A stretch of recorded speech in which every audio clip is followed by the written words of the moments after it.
Hi, everyone. This is my first podcast episode where I will be talking about something dear to my heart, my personal story with hijab, my experience. A while ago, I posted a reel about my story with hijab and wearing it for 20 years, and it kind of blew up and went viral. And since then, I've been getting a lot of messages from women from different walks of life, sharing their stories and asking questions and resonating or telling me about their experience. Women who want to remove the hijab or some women who love wearing the hijab. I'm so grateful and honored to have received so many messages. And so because I was getting a lot of requests about sharing my story and questions about particular way of how to navigate removing the headscarf, I decided to create this podcast and address all of that and create a space for an open discussion. So before I dive in, I'd like you to keep an open heart and an open mind and take what resonates and just leave what doesn't. I'm going to talk about my personal experience with hijab, my decision behind removing it, and then answer some common questions that I've been getting and offer some tips and advice at the end.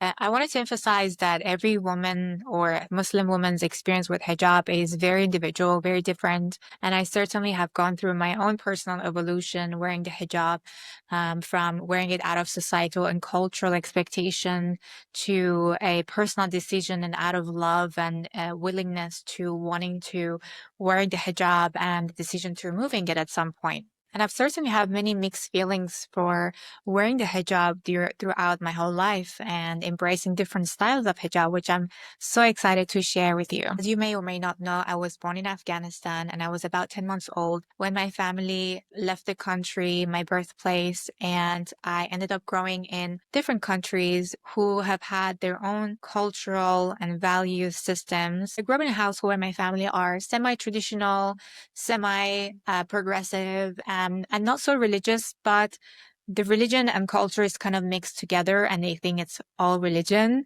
which is not true, which I'll get onto that at some point. Throughout my whole upbringing as a girl or a female, I've had to adhere to different way of cultural expectation, especially as a woman. And I've definitely have developed the good girl identity symptoms growing up, as many women can resonate around the idea of people pleasing and performing. I started wearing hijab in kindergarten at the age of 5 because I was in Iran. So it's mandatory for women to cover up.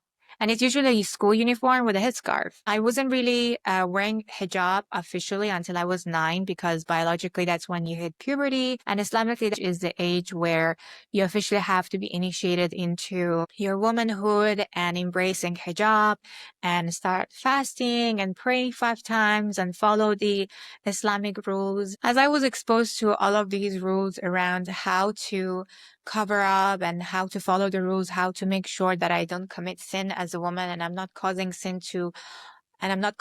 men to commit sin because of me. It sort of gives you this subconscious programming or message that your existence as a woman is inferior than a man, and anything you do outside of these rules, then you're not a pure woman.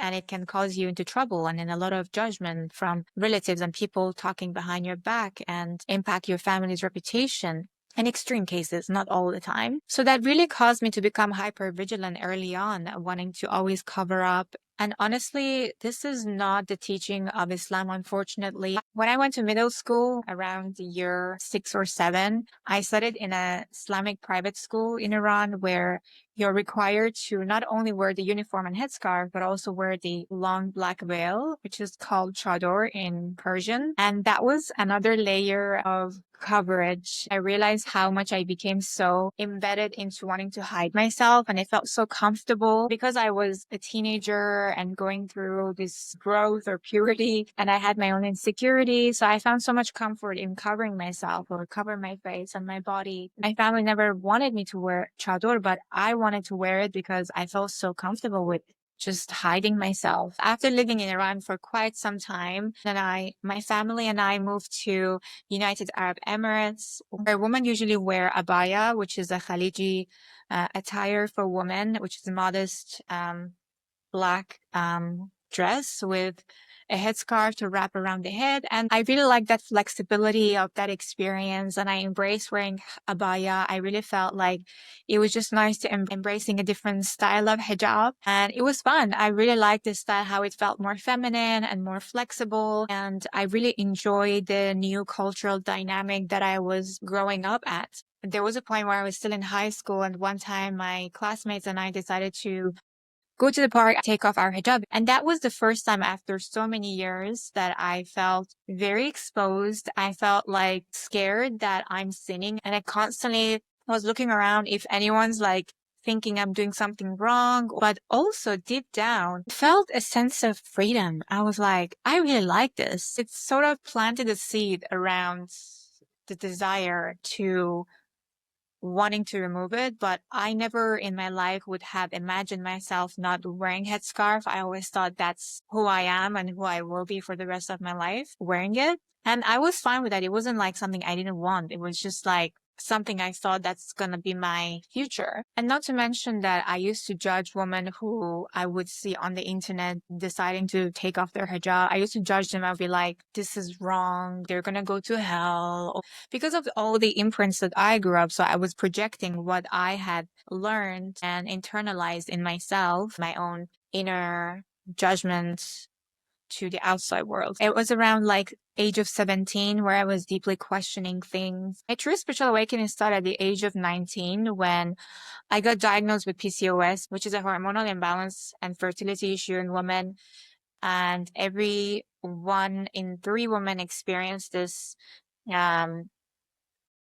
ease in the body. And I started to go through some health challenges and I couldn't focus, or it was just not an ideal way. When I turned 20, I had a breakdown moment, like health wise, that caused me to really research my symptoms. And thanks to Google, I started to actually change my lifestyle and my diet. I stopped having gluten, dairy, sugar. I stopped having processed food, and I went vegan for at least 7 years. And after changing my whole lifestyle and removing processed food that was not serving my body, I lost so much weight and I got my period back and it became regular. Looking back and thinking about all of the suppression that I went through as a woman, it caused my body to have this hormonal imbalance, because any hormonal imbalance or diseases we have in the body is usually the trapped trauma in the body. So a lot of women who go through different hormonal issues, it's a manifestation of all the suppressed emotions in the body, no matter where you come from, because our body stores all of this trauma and it manifests itself as a disease, which I'm not going to digress, but when I look back, I realized why I had PCOS.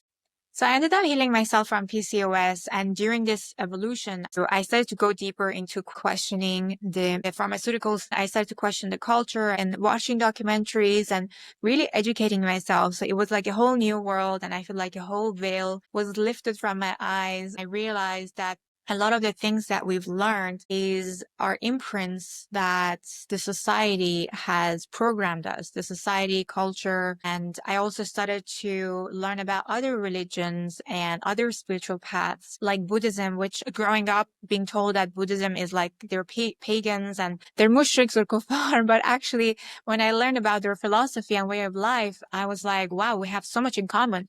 And actually learning about their way of life and thinking and stance on consciousness made me feel more closer to Islam, because I was like, oh, this is why in Quran it says this, because it's all related. I started to connect the dots, about what Christianity says and what Judaism says, what Buddhism says, what Hinduism says. And I also started to embrace doing meditation and breath work, which wasn't really famous like it is nowadays. But at that time, it was still new. And I learned a lot of things about myself that not only expanded me, but also gave me a fresh perspective about Islam, because I was like, the way I learned Islam was very rigid, very like black and white, and just pray and fast and follow these rules so you don't sin, so you don't go to hell. But after all of these learnings, I was like, no, Islam is way more than this. It's a way of life. It's not some strict rules or thinking God is some person with anger issues waiting to chastise me.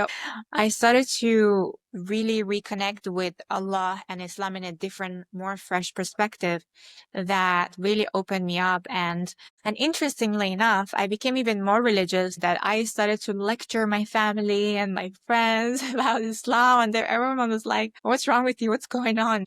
I was trying to make them understand, give them an alternative way of looking at certain things that we've been told Islamically, and that all the things we learn about Islam are actually culture that wrapped itself around Islam, and the essence of Islam is actually lost, which is finding peace within yourself and being mindful. Like all of these things were missing, like the essence. So as I was changing and going through my own growth and questioning and analyzing, reading and researching and educating myself, my subconscious thought about God, the idea of God, also started to change and develop, seeing God, this loving light that has always been there, who's not outside of myself. And I was created in the image of God, and there is nothing sinful about me or my body or my cycle. There's nothing dirty about me and my existence as a woman. And I saw how much Islam actually came to liberate women as I learned more about the history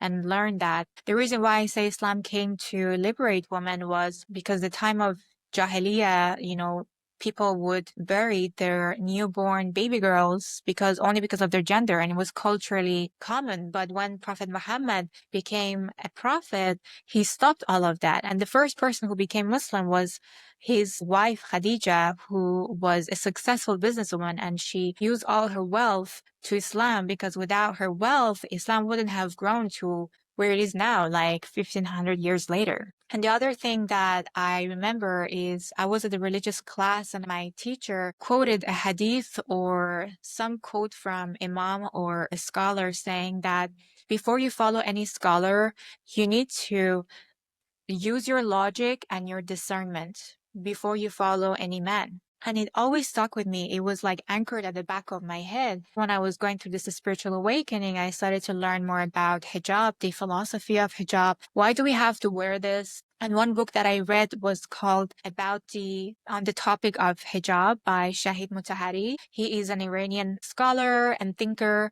And I remember reading that book really blew my mind because it was so progressive and different than any other religious textbook that I read. As my family and I moved to Australia, I was still proudly following my religion. And also the style of my hijab was changing. It became more like relaxed with casual outfits as long as it was modest. But I wanted to feel feminine and beautiful. So I didn't want to be really strict with how I was showing up in public. And I'm someone who's very spirited, and I started to explore going to different events and different communities and explore going to nature and hikes and make friends. And I would go on road trips by myself to retreats. And also I even connected with other like spiritual communities like hippies in Australia. And I still was wearing hijab, and they found it very fascinating to see how I'm such a different person. And they were very interested in my story. And that was the first time I actually felt like I connected, I belonged. I didn't feel judged with these spiritual or hippie communities. And I really loved feeling the sense of belonging there. So the idea of removing the hijab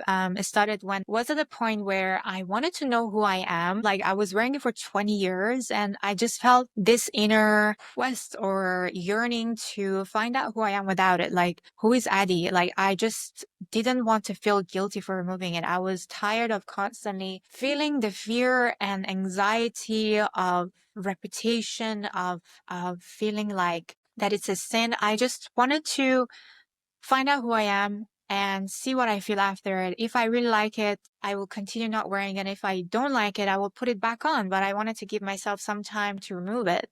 And so not only I wanted to know what my identity, who I was without the hijab, I was also deeply attached to hijab.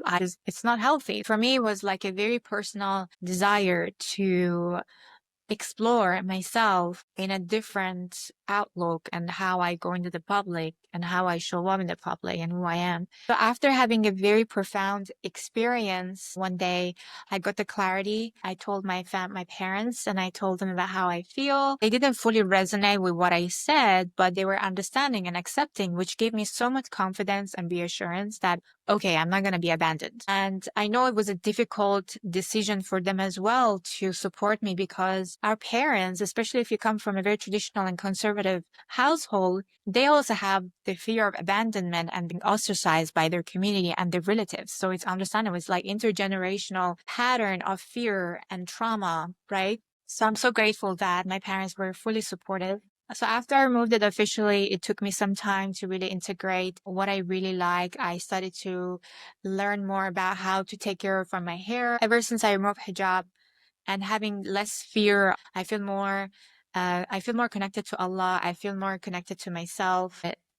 And I really like the new me. I no longer resonate with the idea that God is going to punish me for, not wearing the hijab, because in the Quran it says it's all about merits, characters, morals, how we treat ourselves and others. I have had moments that I hated hijab early years, and there were moments that I really love hijab when I started to renew my experience with Islam and hijab and coverage. And there was a moment that I decided to remove the hijab. Whilst I was still in love with hijab, it's like you can love something, but you have to still let it go. And that's what I did. I still love hijab. I'm so grateful that I've had this experience. It's a blessing. It blessed me so much. And I still carry the essence of hijab in my day-to-day life. What hijab really means to me is more of an energetic boundary, an energetic filter with the external world. It personally keeps me in check. It's like mentally, what sort of information do I allow in my system, in my mind? Do I use my discernment and critical thinking before I make a decision? Do I really tune in and listen to my intuition? Am I actually connected to my intuition or not? What am I consuming? What sort of information? Do I watch TV? Like, I personally don't watch TV. I stopped watching TV for over, I don't know, a decade ago. And I try to be aware as much as I can and think before I believe any information that's been told to me. Physically, do I really take care of myself? Do I go for movements, for walks? Do I exercise? What chemicals do I put in my body? Am I eating healthy, whole foods? Or do I put some toxic chemicals on my skin, in my body? We have to be aware of all of that because we live in an age where there is overconsumption of information, of food, overconsumption of so many things that is getting out of control. This is where we should have this energetic hijab in our life and embrace that life. And it's beautiful. So to me, hijab is more of reminding myself of my sovereignty and a free thinker and someone who has a freedom to navigate the world whilst being in alignment with my religion and God and the universe and everything. This is why I think in Quran, hijab is recommended for both men and women. So it's more than a piece of cloth on the body. If we are putting on the hijab because of the fear of punishment and family pressure, is actually not for God, because we're doing it for the wrong reasons, and it means that we're worshiping something that is not God. We also have to reframe our perception of God and Allah and how he perceives us. I understand that wearing hijab out of religious or family pressure is still happening. I get some DMs from women saying that, and I'm really sorry for your experience. I know it's not an easy decision, especially if your family is not supporting you. I'm with you. I totally understand. I think the number one tip I would provide is that just know, as much as it's a difficult decision for you, it's also a big change for your family. Continue to have this communication with your family or your parents and communicate it in a way that shows them that they're going to get the benefit of you removing the hijab. You have to sell the idea of removing the hijab as beneficial for them as well.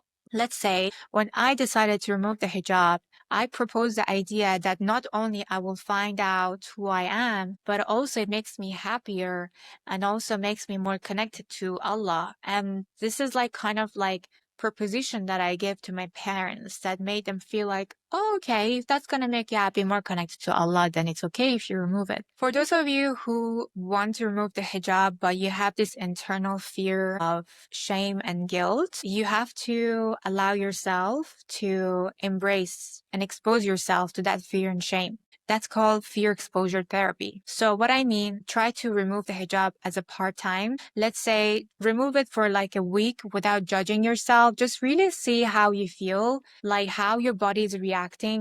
Are you nervous? Are you scared? Are you constantly looking around? Really expose yourself to that fear as long as you're safe. As long as you're safe in the environment and there's no one going to attack you.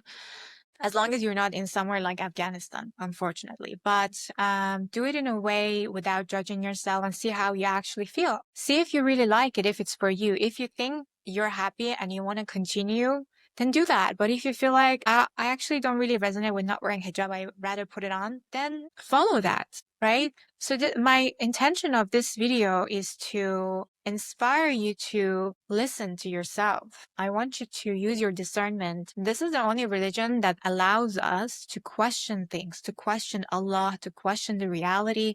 This is why the Islamic Golden Age started to blow up in the Golden Age era, where the science and alchemy and algebra and philosophy, everything was growing and booming. We have that capacity, and Islam was the first religion that allowed women to vote, to own things. I hope you found this video helpful and found something that resonated with you and inspired you. I want you to know that you're not alone. And because of this, I feel very inspired to create a community of us women who grew up with all of these cultural and societal expectation, to have a safe space to talk about topics that is not openly spoken about, even things that are deemed to be taboo, but there needs to be spoken about, things about our relationship with our body, our womb, talking about biohacking, love, health and wealth and wisdom and life, womanhood, femininity, hijab or no hijab, and our relationship with our body, which I'm so excited.